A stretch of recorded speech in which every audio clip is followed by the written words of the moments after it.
Everything Sam में आपका बहुत बहुत स्वागत है दोस्तों। ये देखिए 2017 का जो एलएनएम यूनिवर्सिटी का फर्स्ट ईयर का ये क्वेश्चन है। ठीक है दोस्तों, इसको ध्यान रखना है। ये जो है लर्निंग एंड टीचिंग है। 3 पेपर आता है, C2 होता है, कोर्स नंबर 3 होता है। ये क्या है, सब्जेक्ट का नाम लर्निंग एंड टीचिंग है। ठीक है, ये 2017 का है। ये 80 मार्क का होता है एग्ज़ाम। ठीक है, 3 घंटा टाइम दिया जाता है।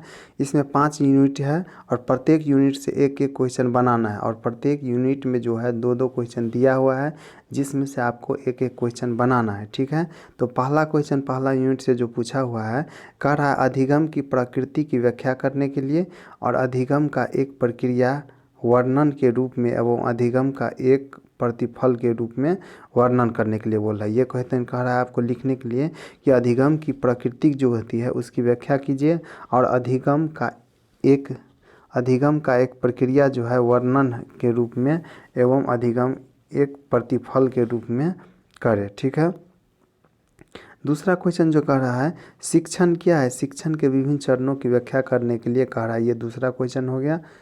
सॉरी, ये दूसरा क्वेश्चन नहीं है, ये पहला क्वेश्चन था। और दूसरा क्वेश्चन देखिए क्या पूछा गया है। तो दूसरा क्वेश्चन जो है पूछा हुआ है इसमें से विभिन्न प्रकार के अधिगम परिस्थितियों के लिए अधिगम के विभिन्न सिद्धांतों की आलोचनात्मक विवेचना करने के लिए कह रहा है। ये दूसरा क्वेश्चन हो गया। तीसरा क्वेश्चन जो पूछा गया है अधिगम को प्रभावित करने वाले जैविक कारक कौन कौन से हैं, प्रेरणा और तत्परता बौद्धिक अधिगम को कैसे प्रभावित करते हैं।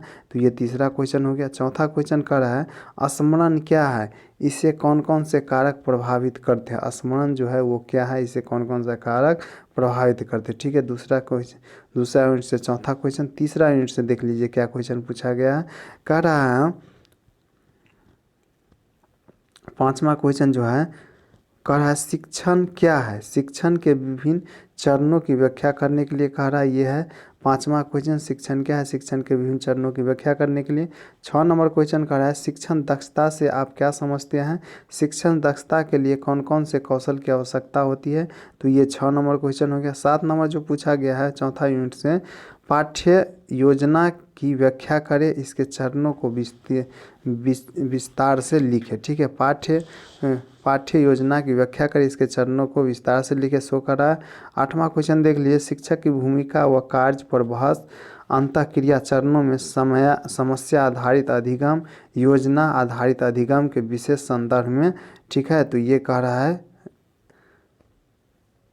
ये जो 8वां क्वेश्चन था पूछा हुआ। ठीक है, 9वां क्वेश्चन देखिए क्या कह रहा है। 9वां क्वेश्चन है शिक्षण के सभी 3 चरणों के प्रतिपुष्टि के निर्माण की व्याख्या करने के लिए कह रहा है। ये है 9वां क्वेश्चन। और 10वां क्वेश्चन जो पूछा गया है कह रहा है विभिन्न मीडिया का प्रयोग करते हुए शिक्षण की विवेचनात्मक विस्तार करने के लिए। ठीक है, शिक्षण की विवेचनात्मक विस्तार से वर्णन करने के लिए कह रहा है। ठीक है, तो ये इस तरह से ये तीसरा पेपर का जो 10वां क्वेश्चन हो गया पूरा। इसमें से आपको 5 यूनिट्स में से एक एक यूनिट का एक एक क्वेश्चन बनाना है। ठीक है, इस तरह से आपका सारा क्वेश्चन कवर हो जाएगा। आप 17 का देख लीजिए, 18 का देख लीजिए, 19 का देख लीजिए और 20 में जो एग्ज़ाम नहीं हुआ है तो अब 20 में होगा। तो अगर आप 17 से और 19 तक देख लेते हैं अल्टरनेट्स ईयर करके, तो आपको सारा क्वेश्चन लगभग में मिल जाएगा। ठीक है दोस्तों।